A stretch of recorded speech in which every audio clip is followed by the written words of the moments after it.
Clara Whitmore's hands wouldn't stop shaking as she signed the paper that sold her future for $50. She was 19 years old, still untouched, and her own aunt had just traded her away like an unwanted horse to a man she'd never met, a widower with 3 motherless children living somewhere in the frozen wilderness of Montana Territory. What happened next in that snow-buried ranch would shatter everything Clara thought she knew about love, family, and her own worth. Stay with me until the very end, subscribe to our channel, and drop a comment with your city so I can see how far Clara's journey has traveled across the world. Now let's begin. The winter of 1883 came early to Dodge City, Kansas, and it came without mercy. Clara stood in her aunt's kitchen, her fingers raw from scrubbing the same pot she'd scrubbed 1,000 times before, when Ruth walked in with a stranger and changed everything. "This is Mr. Harlan," Ruth said, not bothering with pleasantries. "He's here about you." Clara didn't look up from the pot. She'd learned years ago that looking up only invited trouble. "She's healthy," Ruth continued, addressing the man as if Clara were livestock at auction. 19 years old, knows her way around a house, can cook, clean, sew.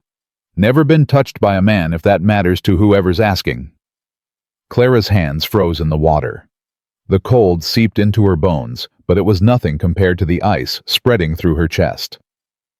"It matters," the stranger said. His voice was flat, businesslike. "The gentleman in question is particular about that." "Well, she's pure as snow. I'd swear it on my sister's grave if I had to." Clara finally looked up. The man called Harlan was middle-aged, dressed in clothes too fine for Dodge City, with eyes that cataloged her the way a butcher cataloged cuts of meat. "Stand up, girl," Ruth ordered. "Let him see you proper." Clara rose slowly, her wet hands dripping onto the floor. She didn't speak. She'd learned that too. Speaking only gave people something to criticize.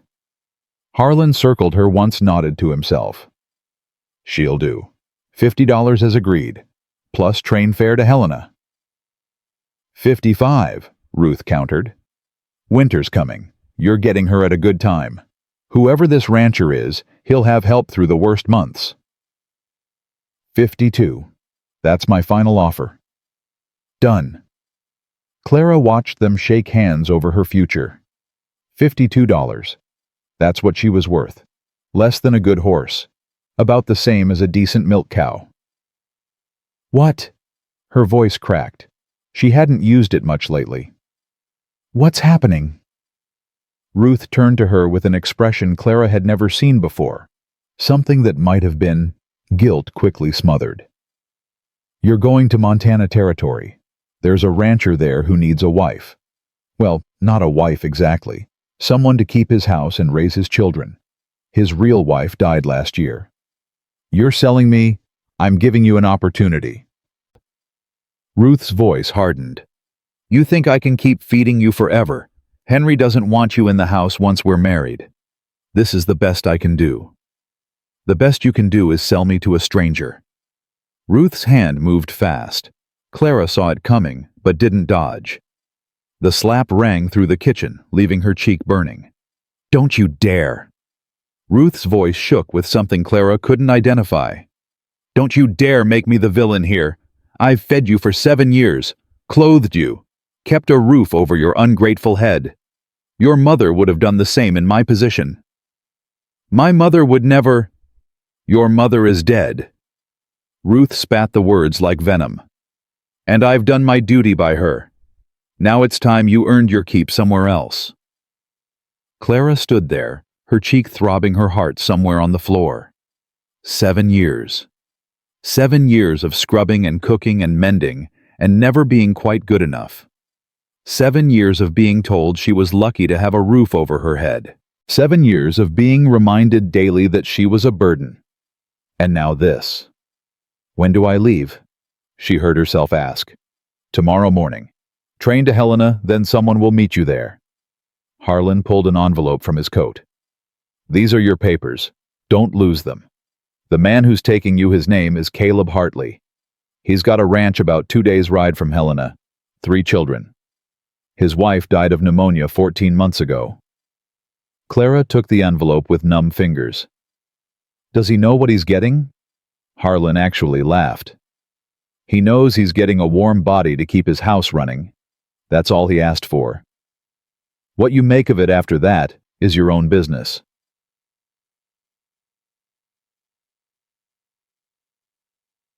The train left Dodge City at 7 in the morning, cutting through a landscape that grew colder and more desolate with every mile. Clara sat by the window with her single canvas bag at her feet, everything she owned in the world. 2 dresses, one for work, and one for what passed as Sunday best. A shawl her mother had knitted before the sickness took her. A photograph faded and cracked of her parents on their wedding day. A hairbrush missing half its bristles. A Bible she couldn't remember the last time she'd opened.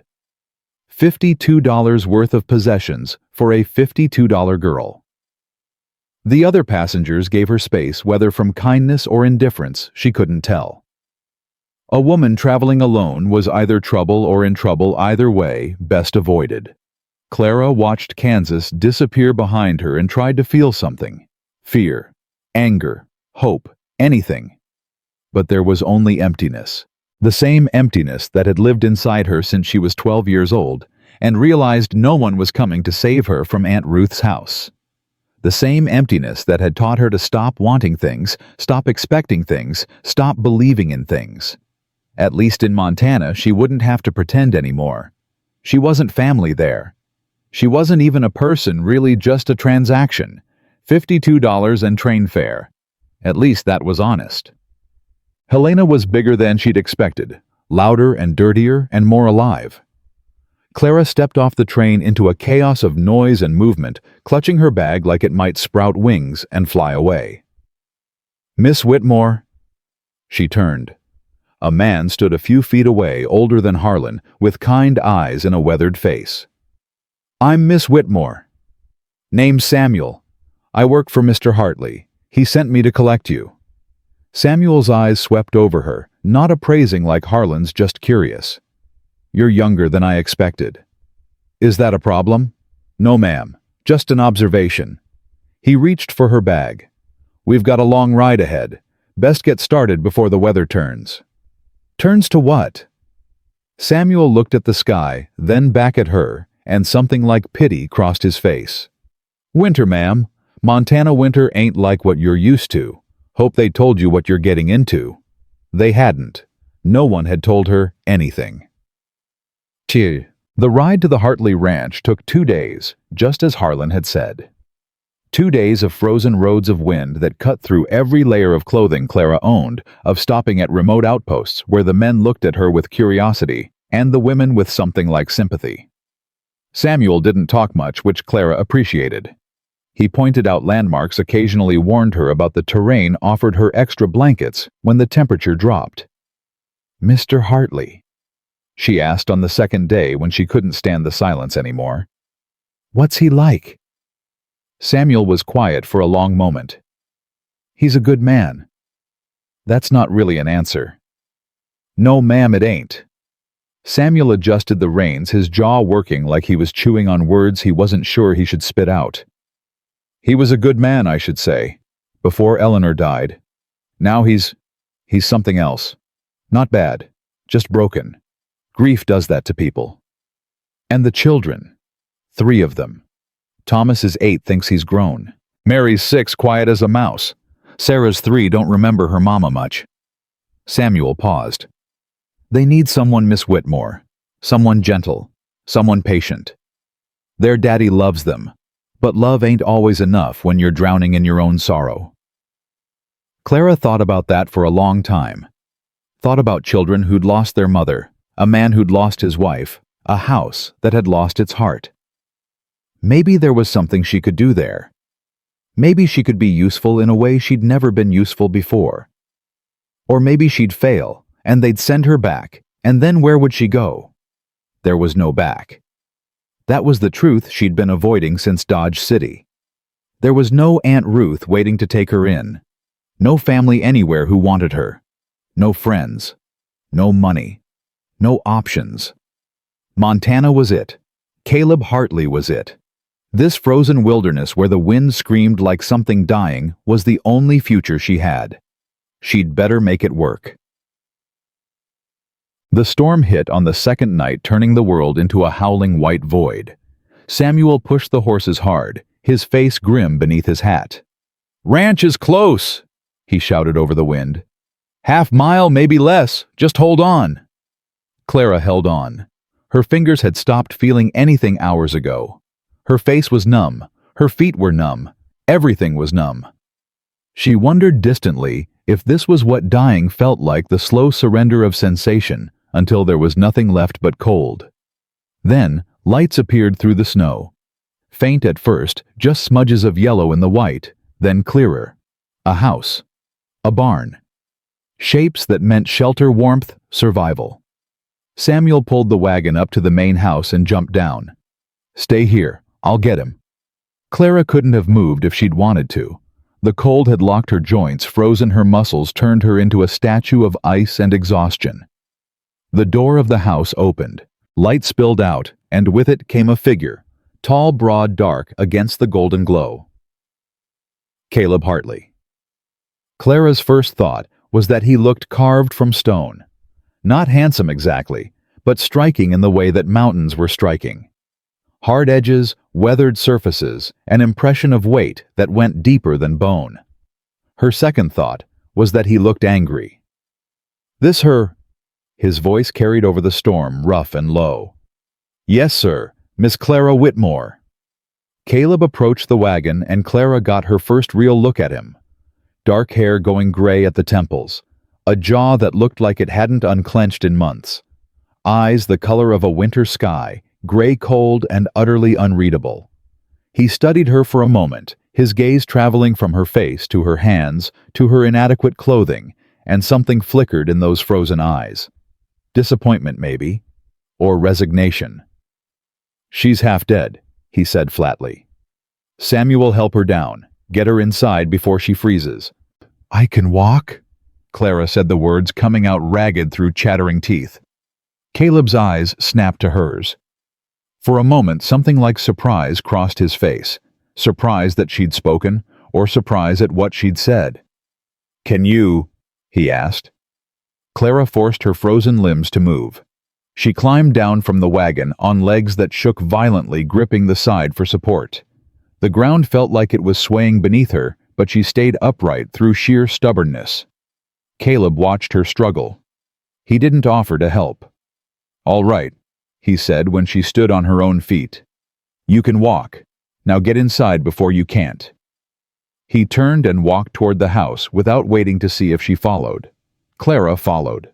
What else could she do? Dow. The warmth inside hit her like a wall so intense after the cold that it hurt. She stood just inside the door, dripping melted snow onto the wooden floor, and tried to take in her surroundings. A large room serving as kitchen and living space, a fire roaring in a stone fireplace. Rough furniture, well worn but solid. Everything clean but impersonal, like a house that had forgotten it was supposed to be a home. And there by the fire, 3 small figures staring at her with varying degrees of suspicion. Children. Caleb's voice was firm but gentler than it had been outside. "This is Miss Whitmore. She's going to be staying with us. Miss Whitmore, these are my children. Thomas, Mary, and Sarah." Clara looked at them, really looked, and felt her heart crack. Thomas stood slightly in front of his sisters, protective despite being only 8 years old. His face was closed off, hostile, his eyes too old for his young face. Mary clutched her brother's sleeve, half hidden behind him. 6 years old, with tangled blonde hair and a dress that had been mended so many times, Clara could barely see the original fabric. Sarah, the youngest, peered around Mary with curious eyes. She was the only one who didn't look afraid. "Hello?" Clara said softly, dropping to her knees so she was at their level. Her frozen joints screamed in protest, but she ignored them. "It's nice to meet you." Thomas said nothing. Mary pressed closer to her brother. Sarah took a step forward. "Are you dead?" Sarah asked. Clara blinked. "What?" "Your face is all white, like Mama's face when she went to sleep forever." The silence that followed was deafening. Clara heard Caleb's sharp intake of breath, saw Thomas's face go pale, watched Mary's eyes fill with tears. "I'm not dead, sweetheart," Clara said gently. "I'm just very cold. The snow made my face white, but I promise I'm alive." "Oh." Sarah considered this. "That's good. I don't want you to go to sleep forever, too. I'll do my best not to." Sarah nodded, apparently satisfied, and retreated to her siblings. But she kept watching Clara with those bright, curious eyes, the only one in the room who seemed willing to give her a chance. "Thomas." Caleb's voice cut through the tension. "Show Miss Whitmore to her room, the one at the end of the hall." Thomas's jaw tightened. I know what it is. Show her anyway." For a moment, something passed between father and son, some silent battle of wills that Clara couldn't read. Then Thomas nodded stiffly. "Follow me," he said to Clara, his voice flat. She followed him down a short hallway to a door at the end. Thomas pushed it open without going inside. "This was our mother's sewing room," he said, "before." Clara looked into the room. Small, sparse, clean. A bed with a thin mattress. A chest for belongings. A tiny table with a basin and pitcher. "Thank you," she said. Thomas turned to leave, then stopped. He looked back at her with eyes that burned with something Clara recognized intimately. Grief turned to anger, because anger was easier. "She shouldn't have sent you here," he said. "My mother. No one can replace her. No one should even try." "I'm not trying to replace anyone," Clara said quietly. "Then why are you here?" It was a fair question. Clara thought about lying, about softening the truth, about protecting this fierce little boy from the ugliness of adult transactions. But she'd spent 7 years surrounded by pretty lies. She was tired of them. "Because I had nowhere else to go," she said simply. "Your father needed help. I needed a home. That's all this is." Thomas stared at her for a long moment. Then, without another word, he walked away. Clara stepped into the room that used to belong to a dead woman and closed the door behind her. She didn't sleep that night. The bed was too cold, the house too full of unfamiliar sounds, her mind too loud with everything that had happened. At some point, she couldn't tell what hour she heard a noise outside her door. Soft footsteps, hesitant and light. Clara lay still, listening. The footsteps paused outside her room. A long moment of silence. Then, so quiet, she almost missed it, a small voice. "Mama." Clara's heart stopped. "Mama, is that you?" It was Sarah, the littlest one, standing outside the door of a room that used to belong to her mother, asking if the dead had come back. Clara didn't know what to do. What was right, what was kind, what wouldn't make everything worse. She lay there in the darkness, frozen by indecision, and listened to a 3-year-old girl calling for a mother who would never answer. Finally, the footsteps retreated. Clara heard a door open and close somewhere in the house, Sarah returning to her own room, her question unanswered. Clara turned her face into the pillow and did something she hadn't done in years. She cried. Not for herself, not for Aunt Ruth's betrayal, or her uncertain future, or the $52 that had bought her. She cried for 3 children who'd lost their mother, for a man who'd lost his wife, for a house that had forgotten how to be a home, and somewhere in the crying, somewhere in the darkness and cold and grief, Clara made a decision. She couldn't replace Eleanor Hartley. Thomas was right about that. But maybe, just maybe, she could help this family learn how to live again. It wasn't much. It wasn't love or acceptance or belonging. It was just usefulness, just purpose, just a reason to get up in the morning. But for a girl who'd been told her whole life that she wasn't wanted, it was enough. It had to be enough. Morning came gray and bitter, the storm still howling outside like something that wanted in. Clara was already awake when she heard movement in the main room. She'd been awake for hours, watching the darkness slowly give way to something that wasn't quite light.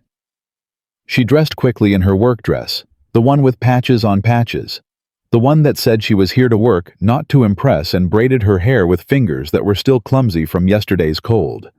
When she opened her door, she found Mary standing in the hallway.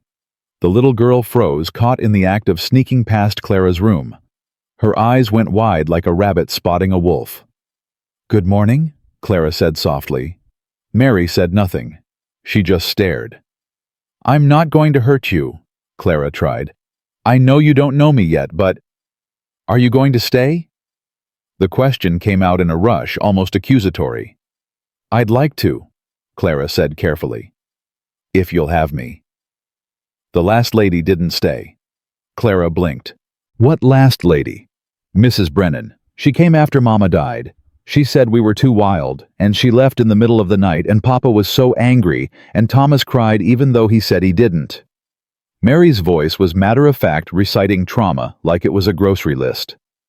"Are you going to leave in the middle of the night too?"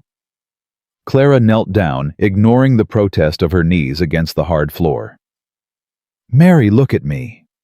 The little girl's eyes met hers, reluctant and afraid. "I don't know what's going to happen," Clara said honestly. "I can't promise you I'll be here forever. Nobody can promise that your mama probably thought she'd be here forever and—" She stopped, swallowed hard. "But I can promise you this, I won't leave without saying goodbye. I won't disappear in the middle of the night. If I go, you'll know why. Is that fair?" Mary considered this with the gravity of someone much older. Then she nodded once. "That's fair," she said. "Papa's in the barn. Thomas is with him. Sarah's still sleeping. Breakfast is supposed to be porridge, but I don't know how to make it without burning it. Would you like me to help?" Mary hesitated. Then slowly she nodded again. It wasn't trust, not yet, but it was something. Clara followed Mary into the kitchen and began her first day as the woman Caleb Hartley had bought for $52. She found the note 2 hours later. It was tucked behind a canister of flour yellowed with age, written in a feminine hand that was careful and clear. "The stove runs hot on the left side. Adjust the porridge pot accordingly." Clara stared at the note for a long moment, her heart doing something strange in her chest. Eleanor Hartley. These were Eleanor's words. Eleanor's wisdom left behind like breadcrumbs for whoever came after. She folded the note carefully and tucked it into her pocket. Then she adjusted the porridge pot to the right side of the stove and kept cooking. When Caleb came in for breakfast, he stopped just inside the door. The table was set. The porridge was hot and unburned. Coffee steamed in cups. The children sat in their places waiting. Clara stood by the stove, uncertain what to do with herself now that the work was done.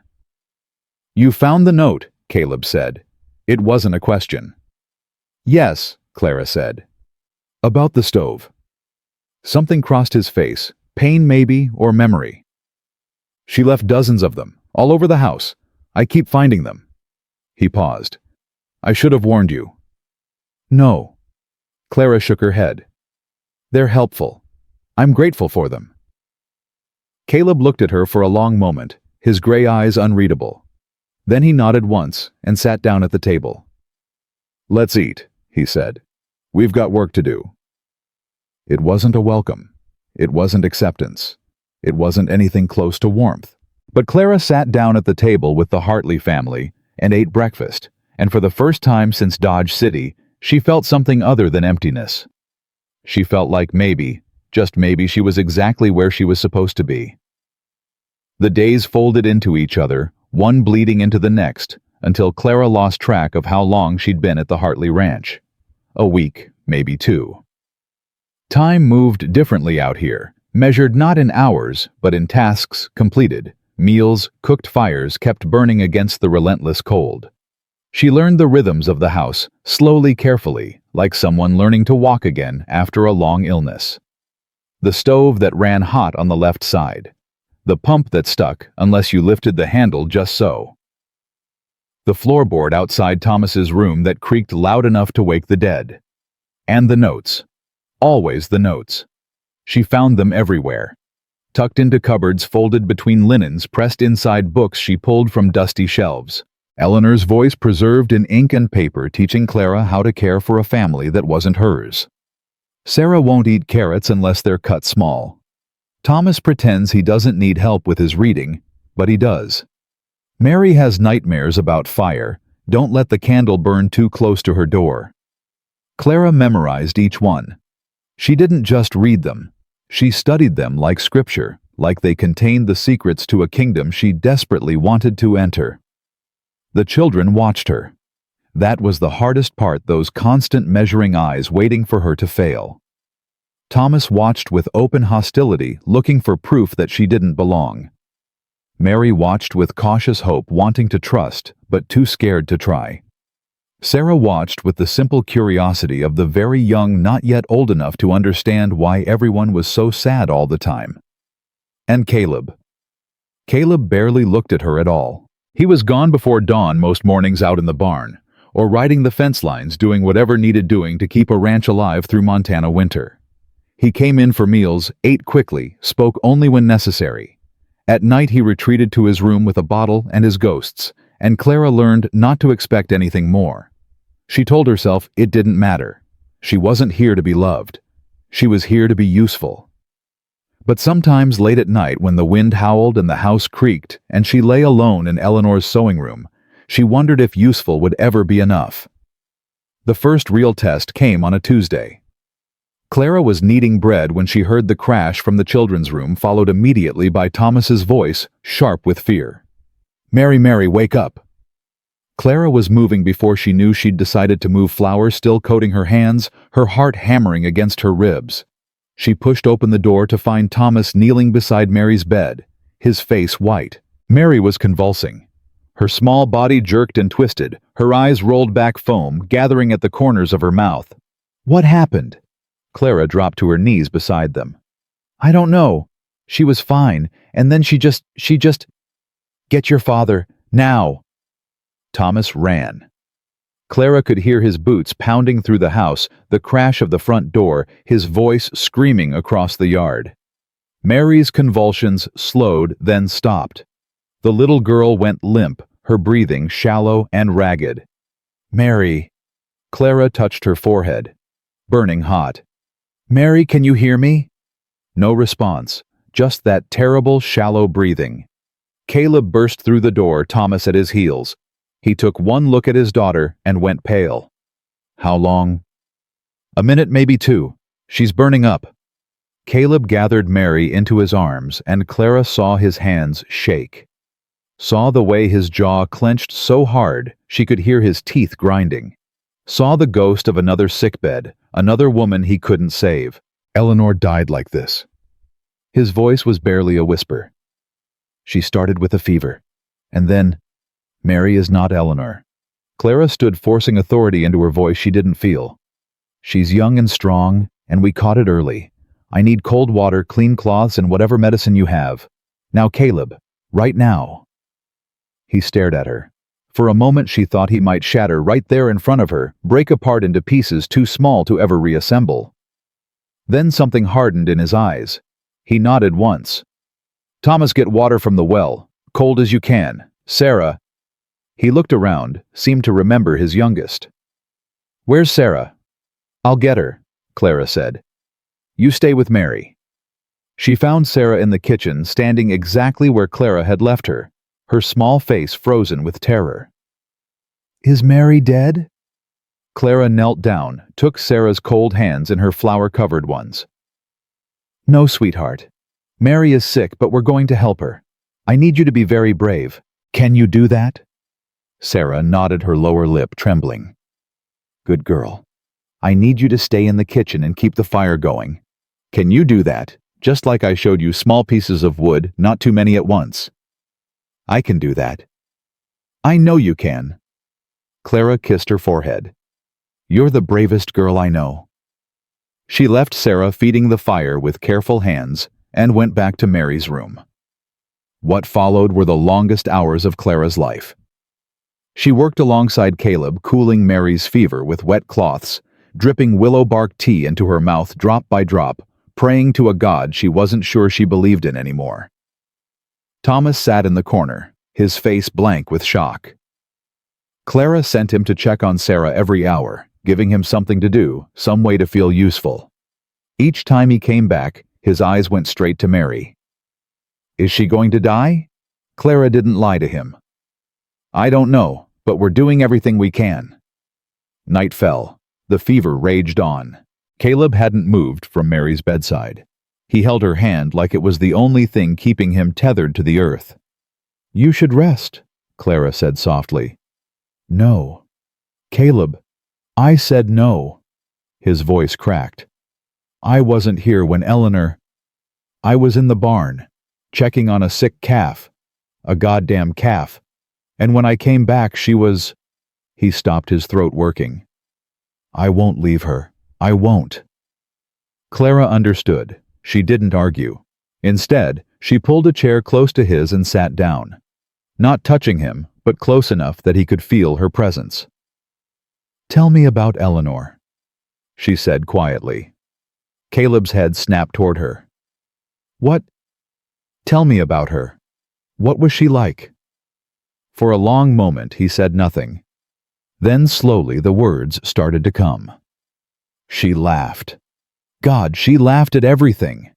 Even when things were hard, even when we had nothing, she'd find something to laugh about. His voice was rough, like it hadn't been used for this purpose in a long time. She made this place feel like home. I just built the walls, but she made it alive. She loved you. She loved everything. The children, the land, even the damn chickens. She had so much love in her that it spilled out onto everyone around her. He paused. When she died, all that love just stopped, like someone blew out a candle, and I've been stumbling around in the dark ever since. Clara didn't know what to say to that, didn't know if there was anything to say, so she just sat there in the dark and kept vigil beside him.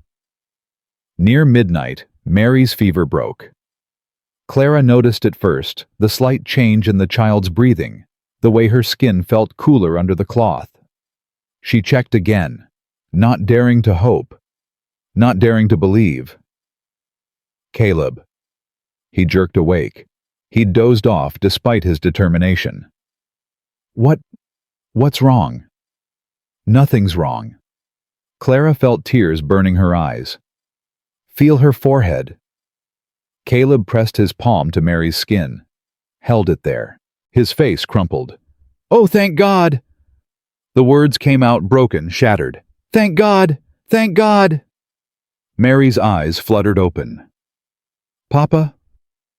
Caleb made a sound that wasn't quite a laugh and wasn't quite a sob. He pulled his daughter into his arms and held her like he'd never let go. I'm here, baby girl. Papa's right here. Mary's eyes found Clara over her father's shoulder.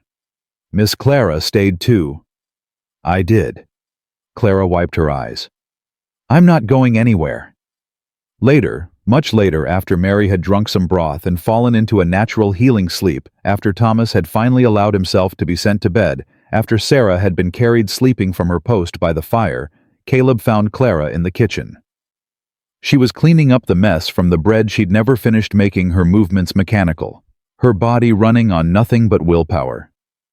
You should sleep, Caleb said. So should you. He almost smiled. Almost. Stubborn woman. Stubborn man. They stood there in the silence, the weight of the night pressing down on both of them.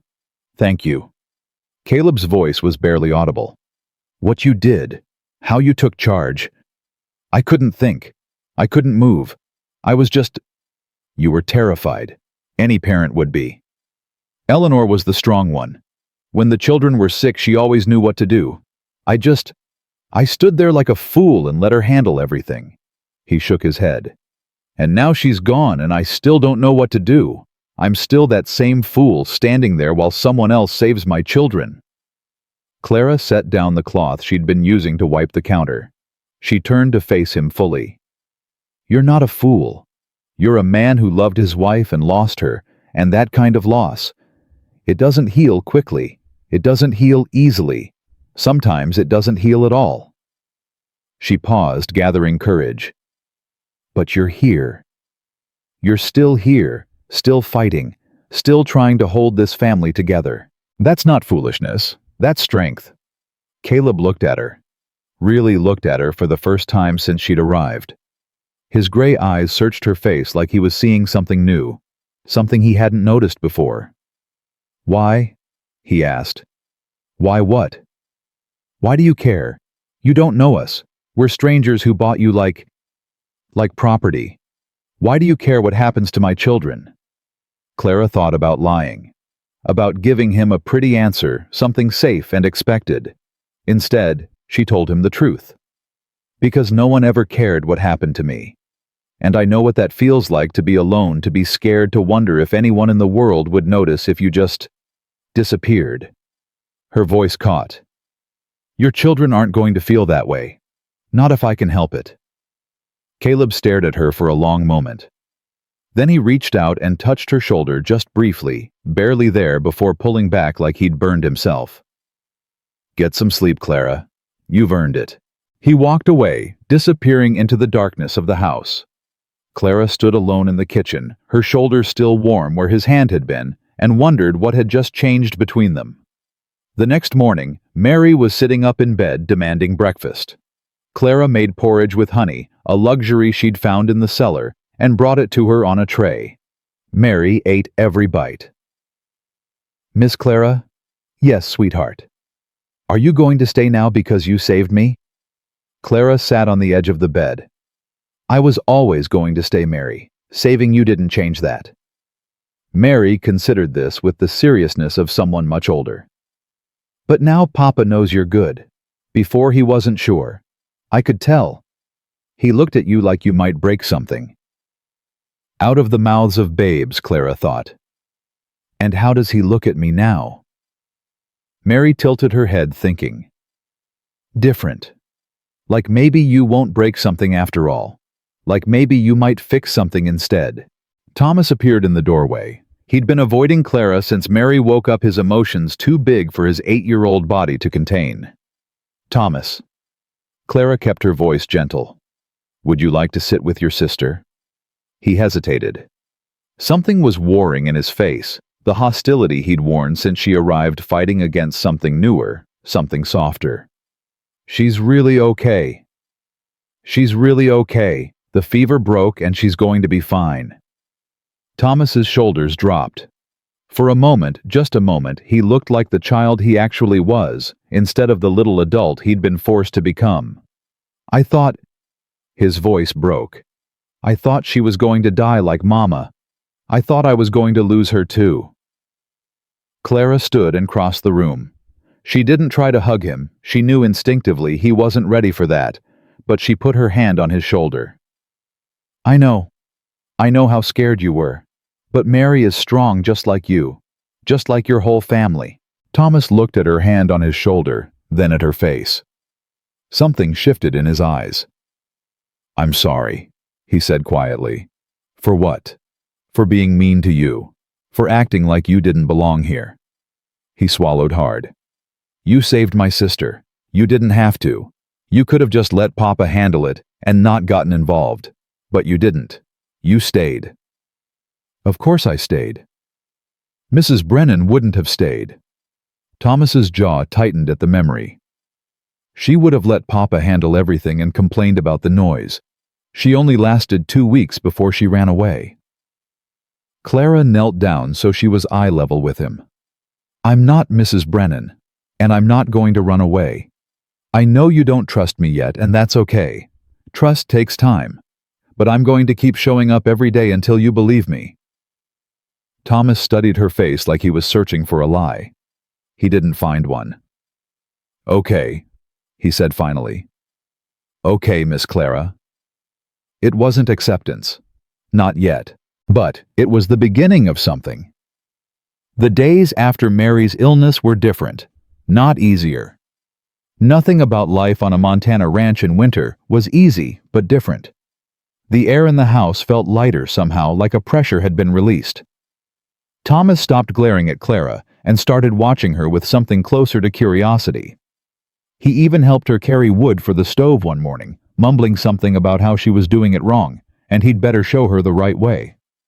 Mary followed Clara around like a shadow, chattering about everything and nothing, asking 1,000 questions about where Clara came from and why she talked different, and did she know how to braid hair, because Mama used to braid her hair. But Papa's fingers were too big, and Thomas didn't know how. "I can braid hair," Clara said, and Mary's face lit up like sunrise. Sarah had appointed herself Clara's official helper, standing on a stool beside her in the kitchen, helping. With tasks that mostly involved making messes, Clara would have to clean up later. Clara didn't mind. She'd never been trusted with anything before, not even a 3-year-old's assistance. And Caleb was changing too. He still worked from before dawn to after dusk, still came in covered in mud and exhaustion, still retreated to his room with his ghosts and his grief. But now he looked at Clara when she spoke. Now he thanked her for meals. Now occasionally he almost smiled. It wasn't much, but it was something. The first real conversation happened a week after Mary's fever broke. Clara was mending by the fire, working through the mountain of torn clothes that never seemed to shrink when Caleb sat down across from her. "You're good at that," he said. Clara looked up surprised. He rarely initiated conversation. "My mother taught me, before she died." "Right. How old were you by 12? Clara's needle kept moving, the familiar rhythm steadying her. "She and my father both died of diphtheria, within 2 weeks of each other. And then I went to live with my Aunt Ruth. She needed someone to cook and clean.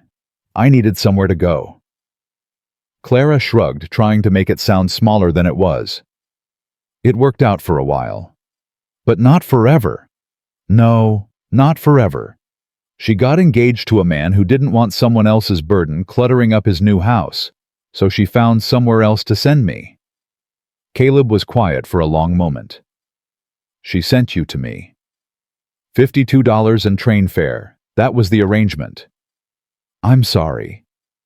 Clara looked up startled. "What?" "I'm sorry. For how you came here. For what it must have felt like to be traded. Like you didn't matter." He met her eyes, and there was something raw in his gaze. "You matter, Clara. I should have told you that sooner." Clara's throat tightened.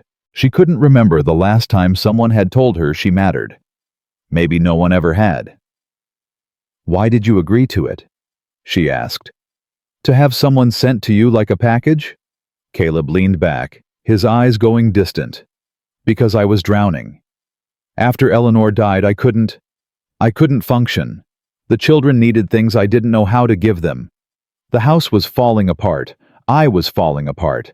And I thought maybe if I just had someone to handle the practical things, the cooking and cleaning and such, then maybe I could hold on long enough to figure out how to live again." "And has it worked?" He looked at her, really looked at her, and something flickered in his gray eyes. "It's working better than I expected," he said quietly. "You're not what I expected." "What did you expect? Someone who would do the work and stay out of the way. Someone who would treat this like a job and nothing more." He paused. "Not someone who would stay up all night to save my daughter. Not someone who would kneel in the dirt to comfort my son. Not someone who would let my youngest follow her around like a baby duck." Clara felt heat rise to her cheeks. "I'm just doing what needs to be done." "No, you're doing more than that." Caleb stood abruptly, like he'd said too much and needed to escape before he said more. "Thank you. For everything." He was at the door before Clara found her voice.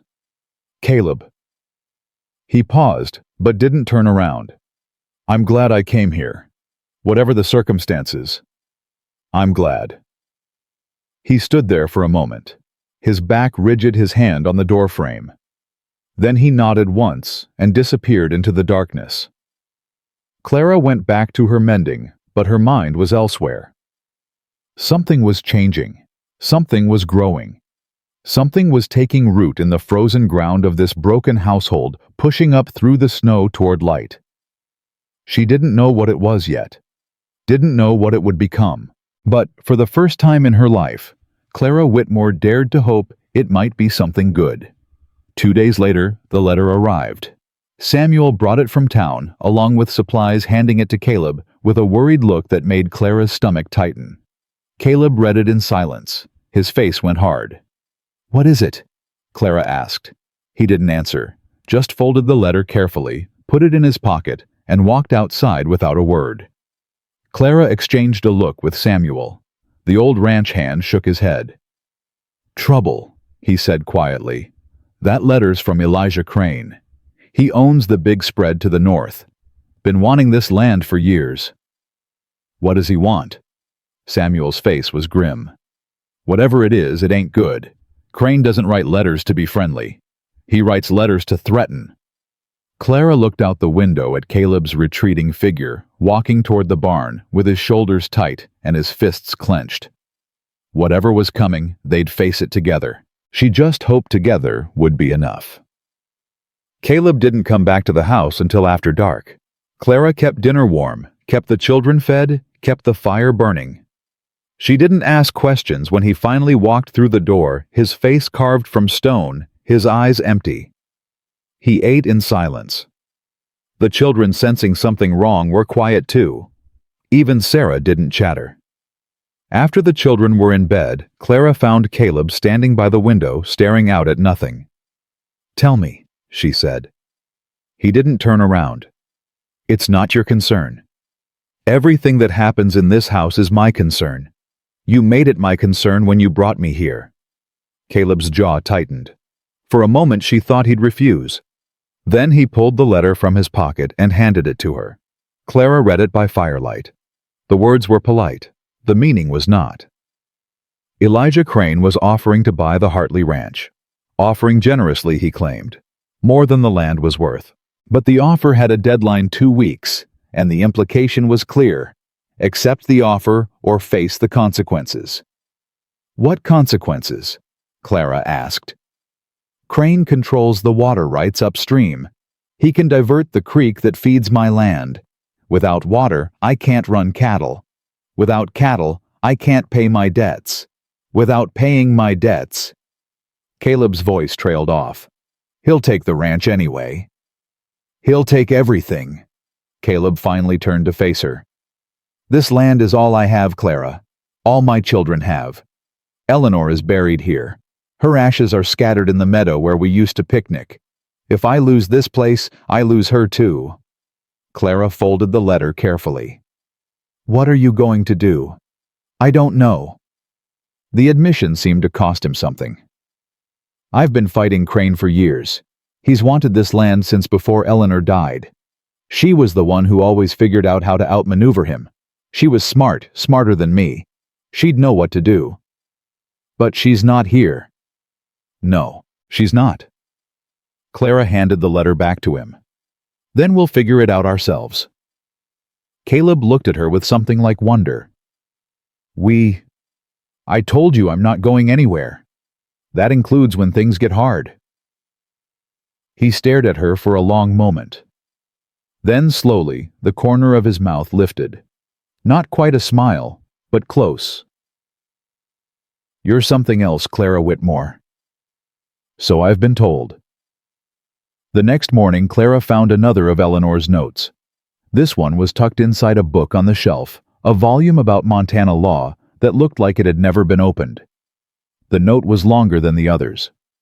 "If Crane ever comes for the water rights, check the original deed. Father said there was something about shared access written into the land grant. He tried to hide it, but it's there. Don't let Caleb give up." Clara read the note 3 times, her heart pounding. She found Caleb in the barn, mending a harness that had seen better days. "Where's the original deed to this land?" He looked up surprised. "Lockbox in my room." "Why?" Clara showed him the note. Caleb's face went through a dozen emotions in seconds. Shock, grief, hope, disbelief. He took the paper from her hands like it was made of glass. "She knew," he whispered. "She knew he'd try this eventually. She was protecting you. Even after..." Clara couldn't finish the sentence.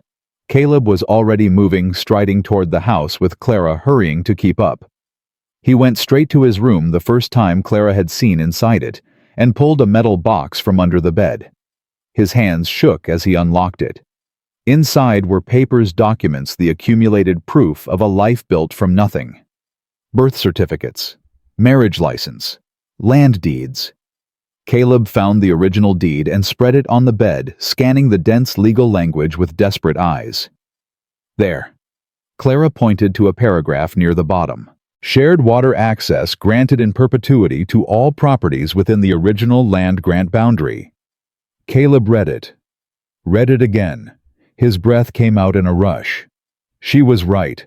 The water rights can't be diverted. It's written into the original grant. Crane can't legally cut off my water. Does he know? He might not. This deed is older than anything he'd have on record. He probably thinks he can bully me into selling before I figure it out. Clara felt something fierce and protective rise in her chest. Then we show him he's wrong. Caleb looked at her, and for the first time since she'd known him, she saw real hope in his eyes. We show him, he agreed. Together. They rode to town the next day, Clara and Caleb, and the deed that could save everything. The children stayed with Samuel, who promised to guard them with his life. Clara didn't think he was exaggerating. The ride was long and cold, but Clara barely noticed. Her mind was spinning with possibilities, with plans, with the strange exhilaration of fighting for something that mattered. "You didn't have to come," Caleb said as they approached town. "Try and stop me." He almost smiled. "I'm learning not to try." The lawyer's office was small and cluttered, run by a man named Henderson, who looked like he'd been practicing law since before the territory existed. He examined the deed with rheumy eyes that missed nothing. "Well," he said finally, "this is quite clear. The water rights are shared. Mr. Crane has no legal basis to divert the creek." "Will that stop him?" Clara asked. Henderson peered at her over his spectacles. "Legally, yes. But Elijah Crane isn't known for respecting legal niceties. You'll need to file this with the territorial office, make it a matter of public record. Once it's official, even Crane won't be able to ignore it." "How long will that take?" "Week, maybe 2. The office is in Helena. I can send it by courier, but with winter." Henderson shrugged. Caleb's jaw tightened. "Crane's deadline is in 12 days. Then I suggest you pray for good weather." They left the lawyer's office with copies of everything the original deed safely locked away. Caleb was quiet as they walked to the general store for supplies. "It's not over," Clara said. "No. Crane won't wait quietly. When he realizes I'm not going to sell, he'll do something. Then we'll be ready." Caleb stopped walking. Right there in the middle of the street with people flowing around them, he turned to face her. "Why are you doing this?" His voice was rough with something she couldn't name. "This isn't your fight. You could walk away. Find somewhere easier, someone who isn't drowning in debt and enemies and 3 children who need me, and a man who's too stubborn to ask for help." Clara shook her head. "I'm exactly where I want to be. Caleb Hartley. Stop trying to talk me out of it." He stared at her. Something shifted in his expression, the walls he kept so carefully in place cracking just a little. "Eleanor would have liked you," he said quietly. "I hope so. She seems like she was remarkable." "She was." Caleb paused. "But so are you." Before Clara could respond, a voice cut through the cold air. Well, Caleb Hartley, and who's this?" Clara turned to find a man approaching them. Tall, well-dressed, with silver hair and eyes like a snake. Everything about him screamed money and menace. Elijah Crane. Caleb stepped forward, putting himself between Clara and Crane. "This doesn't concern you." "Everything on this land concerns me." Crane's smile didn't reach his eyes. "I heard you visited Henderson, getting your affairs in order before the sale. I hope—" "There isn't going to be a sale." Crane's smile flickered. "I'd reconsider that position if I were you. Montana winters are hard. Accidents happen. Barns burn. Cattle wander off." His eyes slid to Clara. "Women disappear." Clara felt ice run down her spine, but she refused to look away. "Is that a threat, Mr. Crane?" "Just an observation, miss." Crane tipped his hat mockingly. "I do hope you know what you've gotten yourself into. The Hartley Ranch has a way of destroying the women who live there." Caleb moved so fast Clara barely saw it. One moment he was beside her. The next, he had Crane by the collar, lifting the older man onto his toes. "You say one more word about my wife or this woman and I will end you. Do you understand me?" Crane's face went red, but his smile never wavered. "Temper, temper. This is exactly why you're going to lose everything, Hartley. You react. You don't think. Eleanor was the thinker, and Eleanor is dead." Caleb's fist drew back. "Caleb." Clara's voice cut through the red haze. "He's not worth it. He wants you to hit him. He wants witnesses to see you attack an unarmed man." Caleb froze. His breath came in harsh gasps, but slowly, he released Crane and stepped back. "Smart woman," Crane said, straightening his collar. "Too smart for the likes of you, Hartley. Enjoy her while you can." He walked away, leaving them standing in the street with a dozen curious eyes watching. Caleb's hands were shaking. Clara reached out and took one, steadying him. "Breathe," she said softly. "We're okay. We're going to be okay. He threatened you. He threatens everyone. It's what men like him do." Clara squeezed his hand. "But we have the deed. We have the law on our side. He can't win this." Caleb looked at her, and something in his eyes made her breath catch. "I can't lose you too," he said. "I know I have no right to say that. I know we barely know each other. But Clara—" He stopped, swallowed hard. "I can't lose you too." Clara's heart was pounding so hard she was sure he could hear it. "You won't," she promised. "I'm not going anywhere." They rode home in silence, but it was a different kind of silence than before. Warmer, fuller, like something had been spoken without words.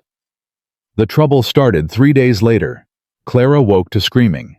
She was out of bed and running before her eyes fully adjusted to the darkness, following the sound to the front of the house. Thomas stood on the porch pointing toward the barn.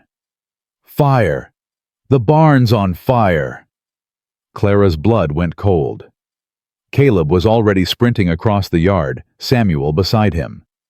Orange light flickered against the snow, and even from this distance Clara could hear the terrified screams of the horses trapped inside. "Thomas, get your sisters. Keep them in the house. Don't come out no matter what." "But I can help." "Keep your sisters safe. That's how you help." Thomas's face was torn with conflict, but he nodded and ran back inside. Clara grabbed a bucket and ran toward the well, her bare feet burning against the frozen ground. She couldn't think about the cold. Couldn't think about anything except the horses, the fire, the life they could lose. By the time she reached the barn, Caleb and Samuel had gotten the doors open. Smoke billowed out, thick and choking.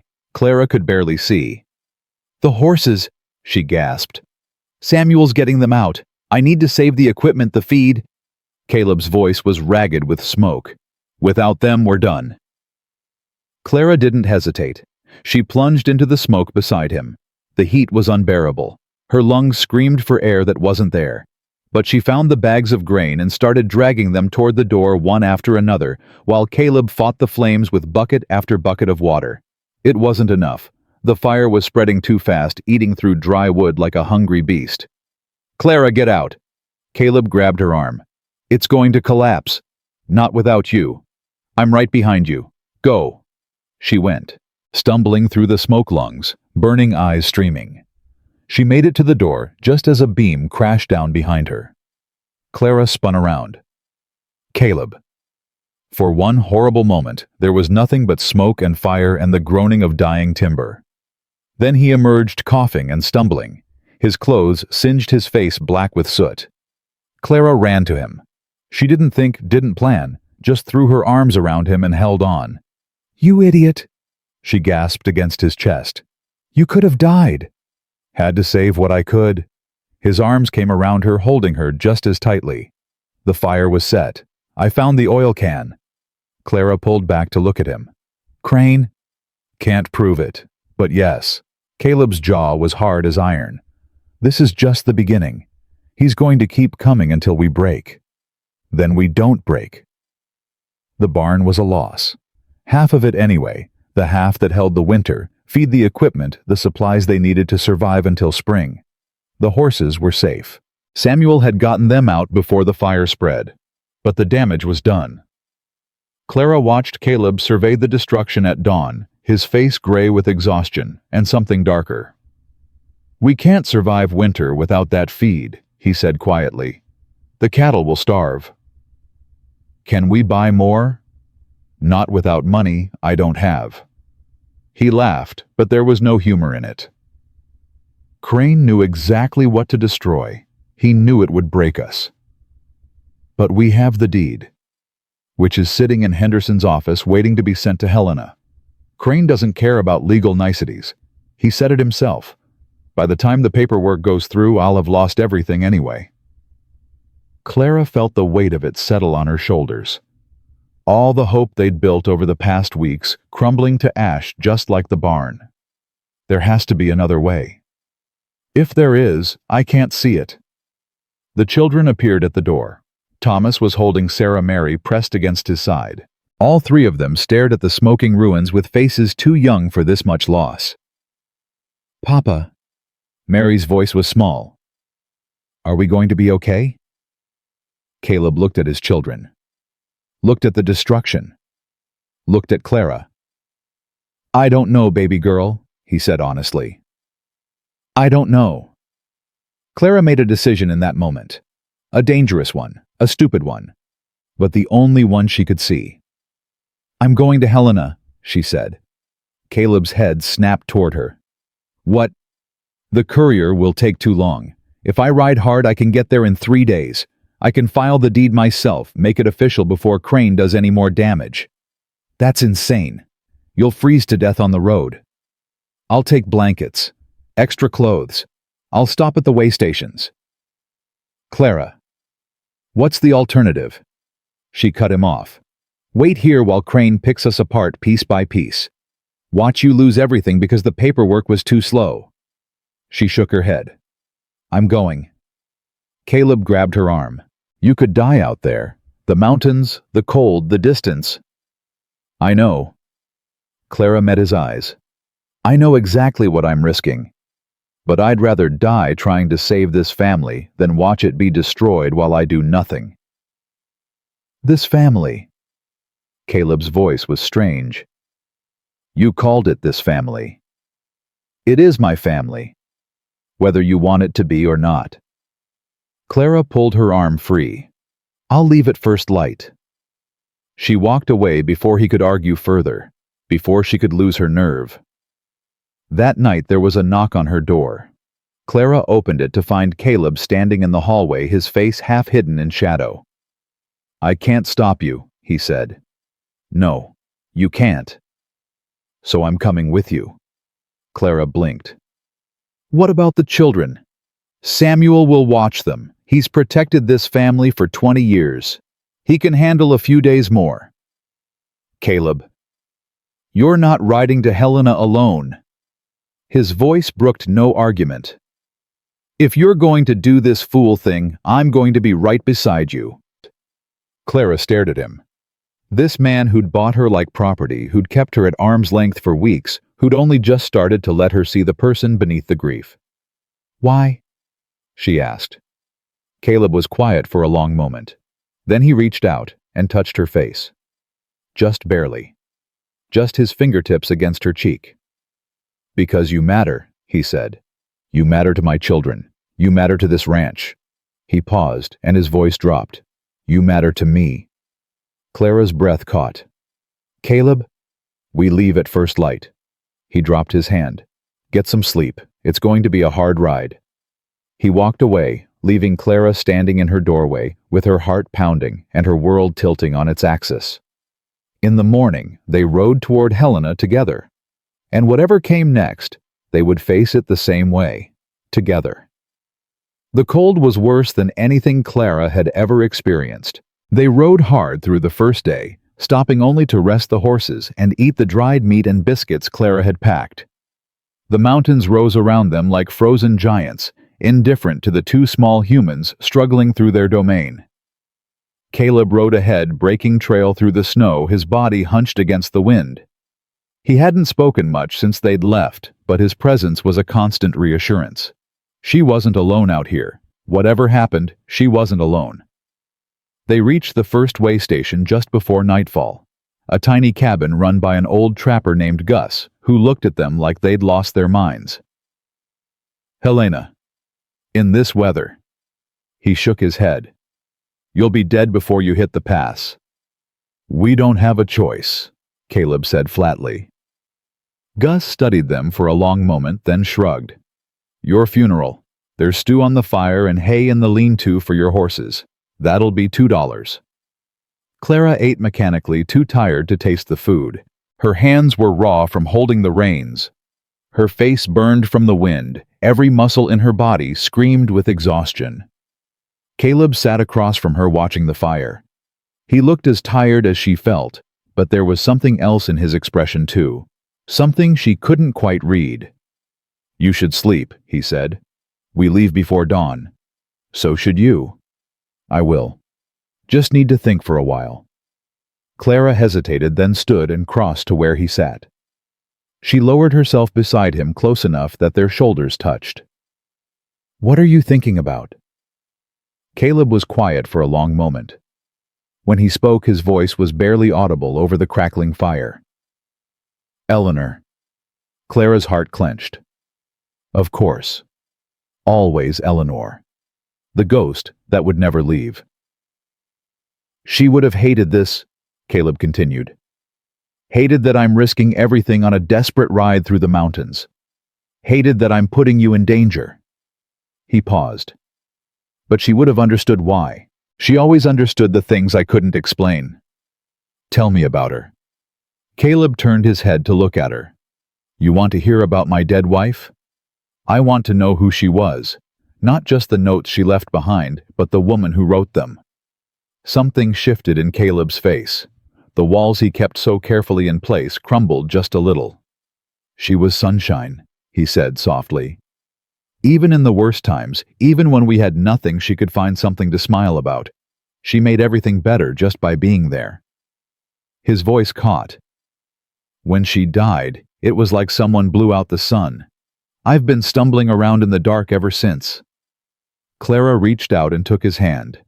His fingers were cold, rough with calluses, but they wrapped around hers like she was the only solid thing in the world. "I'm not Eleanor," she said quietly. "I can never be her, but I'm here, and I'm not going anywhere." Caleb looked at their joined hands. When he raised his eyes to hers, something had changed in them. Something warmer. Something alive. "I know," he said. "That's what terrifies me." They didn't speak again that night, but when Clara finally lay down to sleep, wrapped in every blanket they had, she could still feel the warmth of his hand in hers. The second day was harder. The pass was treacherous, the snow deeper than Caleb had expected. Twice Clara's horse stumbled, nearly throwing her. Twice Caleb was there reaching out to steady her, his face tight with fear he wouldn't name. "We should turn back," he said after the second near fall. "No." "Clara, if we turn back, Crane wins. The children lose their home. You lose everything Eleanor built." Clara shook her head fiercely. "I didn't come this far to quit." Caleb stared at her. Then slowly he nodded. "All right. But stay close.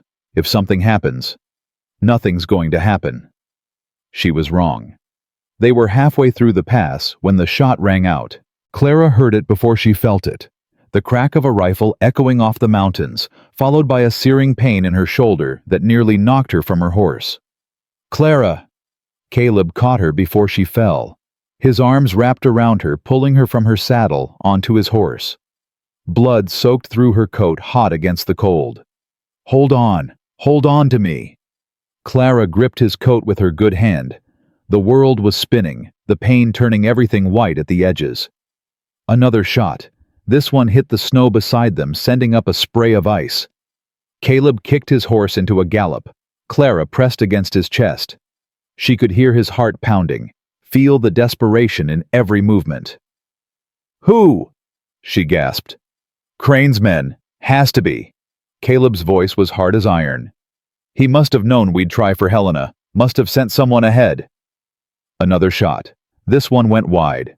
They rounded a bend in the trail, and suddenly they were descending the pass, opening up before them. Caleb pushed the horse harder, faster, until Clara was sure they'd both go tumbling down the mountainside. But they didn't fall. Somehow, impossibly, they made it. The shots stopped. Either they'd outrun the shooter, or he'd given up. Clara didn't know which and didn't care. The only thing that mattered was the pain in her shoulder and the sound of Caleb's voice in her ear. "Stay with me. Clara, stay with me. We're almost there. Just hold on." She held on. What else could she do? They found shelter in an abandoned miner's cabin at the base of the pass. Caleb carried Clara inside and laid her on the only piece of furniture, a rough wooden table that had seen better days. "Let me see." His voice was surprisingly steady as he peeled back her coat. Clara hissed in pain. The bullet had gone through the flesh of her shoulder, missing the bone, but leaving a ragged wound that bled freely. "I need to stop the bleeding." Caleb was already tearing strips from his shirt. "This is going to hurt." "It already hurts." He almost smiled. Almost. "It's going to hurt worse." He was right. When he pressed the makeshift bandage against her wound, Clara screamed. The pain was blinding, all-consuming, wiping out everything else. "I'm sorry. I'm so sorry." Caleb's voice cracked. "I never should have let you come. I should have made you stay." "Made me?" Clara laughed, though it came out more like a sob. "You couldn't make me do anything, Caleb Hartley. And you know it." He finished binding her wound, his hands gentle despite his obvious fear. When he was done, he pulled her into his arms and held her against his chest. "You scared me," he whispered into her hair.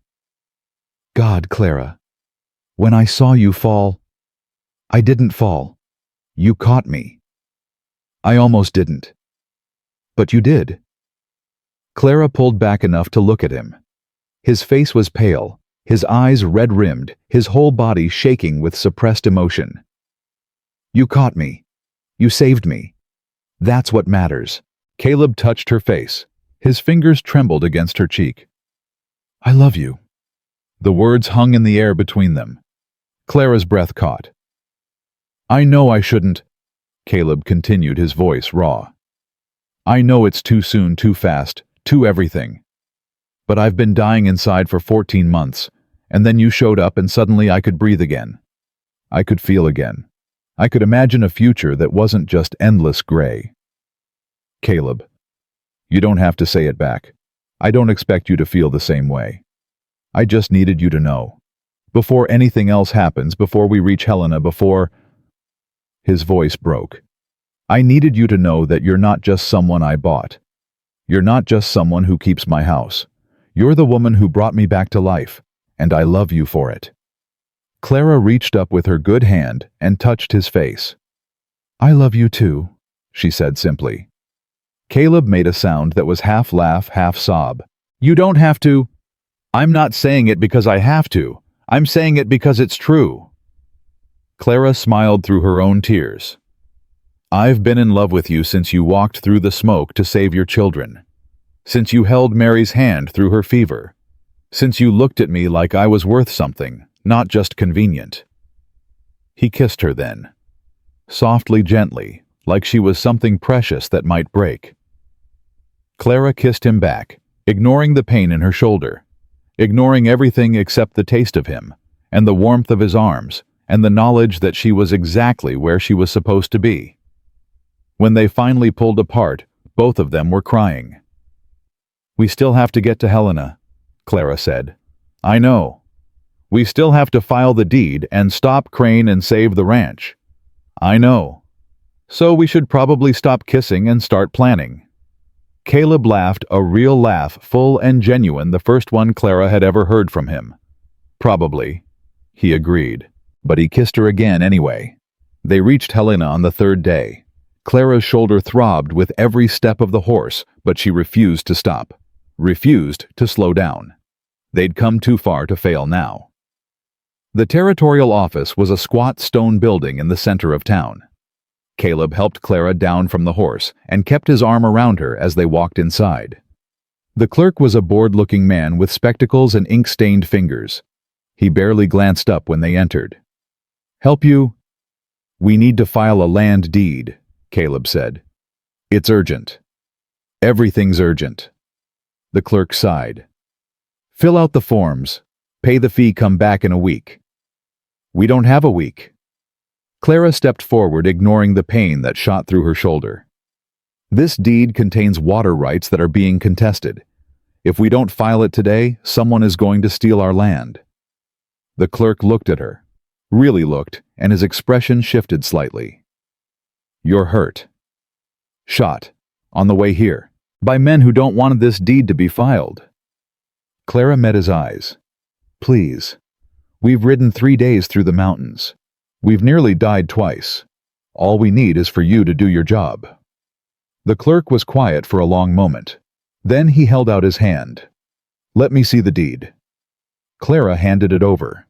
The clerk examined it carefully, his eyebrows rising as he read. "This is the original grant," he said slowly. "The one from 52. Yes. These water rights, they're shared, in perpetuity." He looked up at them. "Who's trying to contest this, Elijah Crane?" Something flickered in the clerk's eyes. Recognition. Distaste.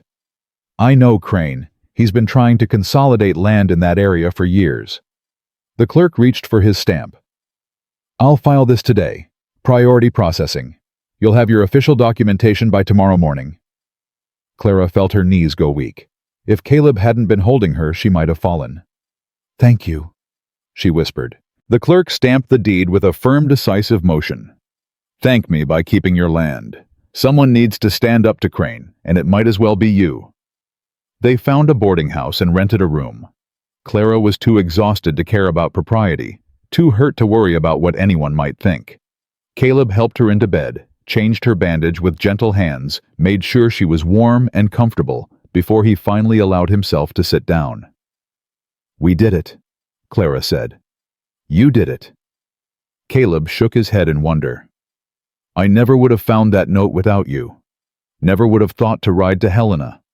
Never would have had the courage to fight back. You would have figured it out eventually." "No, I wouldn't have." He reached out and took her hand. "I was ready to give up Clara. Ready to sell, to take my children, and start over somewhere else. I told myself it was the smart thing to do, the safe thing. But the truth is, I was just tired. Tired of fighting. Tired of losing. And now?" Caleb brought her hand to his lips and kissed it softly. "Now, I have something worth fighting for." They returned to the ranch 4 days later, the official documentation safely in Clara's coat pocket. Samuel met them at the gate, his weathered face creased with relief. "Thank God. When you didn't come back on the third day, I feared the worst." "We had some trouble on the road," Caleb said grimly. "How are the children?" "Safe. Worried sick about you both, but safe." Samuel's eyes went to Clara's bandaged shoulder. "What happened?" "Crane's men. They were waiting in the pass." Samuel's expression darkened. "That snake. He's been by twice while you were gone. Asking questions. Making threats." "What kind of threats?" "The usual. Said you'd regret not taking his offer. Said you'd lose everything."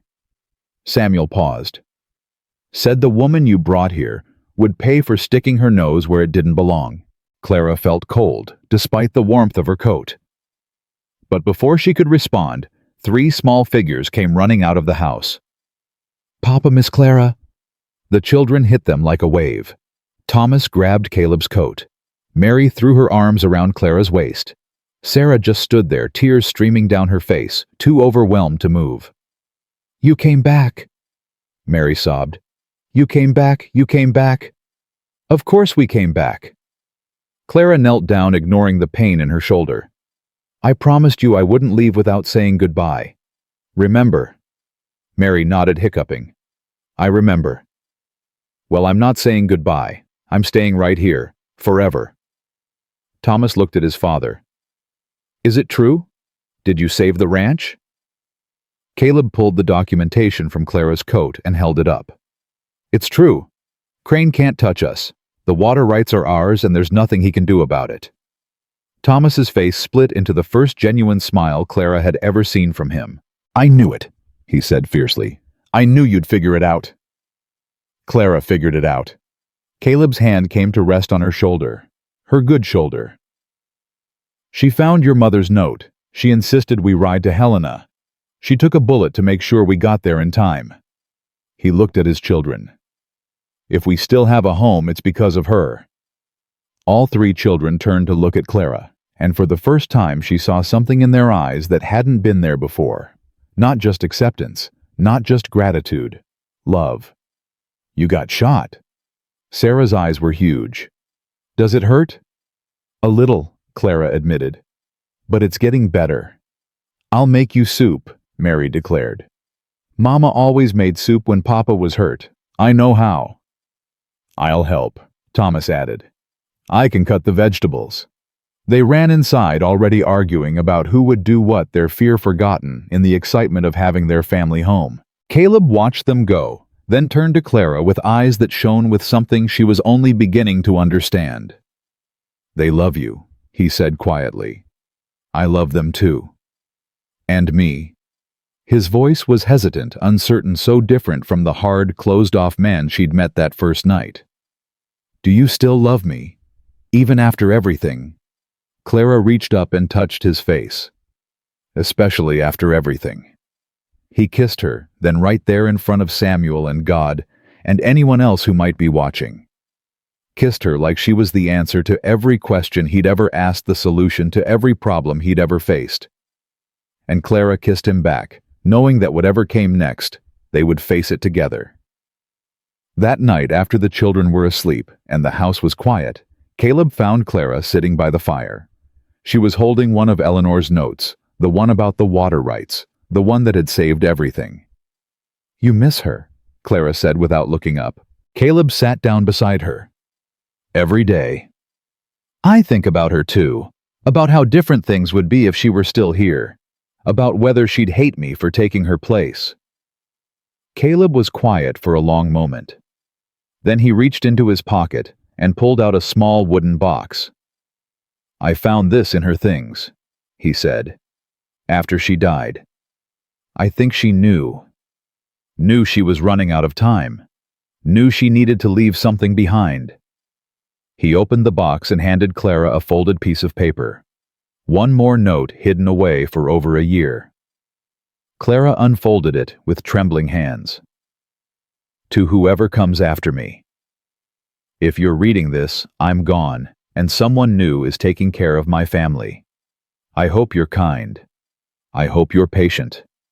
I hope you can love them the way they deserve to be loved. Don't try to be me, just be yourself. That will be enough. And please, please take care of Caleb.